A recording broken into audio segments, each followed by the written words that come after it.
আসসালামু আলাইকুম। একটা সেল আপডেট। এই মুহূর্তে একটি বাইক সেল করলাম এই বড় ভাইয়ের কাছে, কত টাকা বিক্রি করলাম এবং উনি কোথা থেকে আসলো সেই সম্পর্কে বিস্তারিত জানবো ভাইয়ের মুখে। আসসালামু আলাইকুম। ওয়ালাইকুম সালাম। ভালো আছেন ভাই? হ্যাঁ, আলহামদুলিল্লাহ। আপনি ভালো তো? জি। এই বাইকটা কোথা থেকে আসছেন? আমি আসছি ঢাকা কাজীপুর থেকে। এই বাইকটা তো আপনি ক্রয় করছেন? জি। কত টাকা কিনছেন?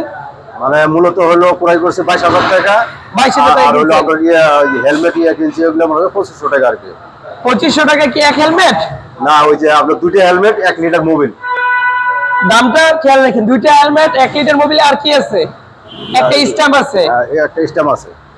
বুঝতে পারছেন কি বড় অফার নিছে, নিয়ে তারপরে ওইটা ভিডিওতে বলতেছে, ভিডিওতে বলা মানে আমার লাভ বেশি হওয়া। তো বাইরের জন্য দোয়া রাখবেন। ভাই কোথায় যাবেন? গাজীপুর, ঢাকা গাজীপুর। গাজীপুর। এই বাইকটা অনলি 22,000 টাকা। বাইকটা কি স্টার্ট হয়? বর্তমানে চালাইছেন? মানে আমি চালাইনি, এখানে আমার স্টার্ট করে চালাইছেন? হ্যাঁ, মানে আপনি টেস্ট ড্রাইভ বাইরে দেন না, এখানেই চালাইছেন? এখানে দেখছি। জি। ভাইয়ের জন্য দোয়া রাখবেন, ভাইয়ের জন্য সুস্থ সবল সুন্দরভাবে যেতে পারে। আমার জানার মতো বাইকের কন্ডিশন যথেষ্ট ভালো আছে। আপনারা আমাদের জন্য দোয়া রাখবেন, আমরা যেন আরো কম প্রাইসে বাইক সেল দিতে পারি। আল্লাহ হাফেজ।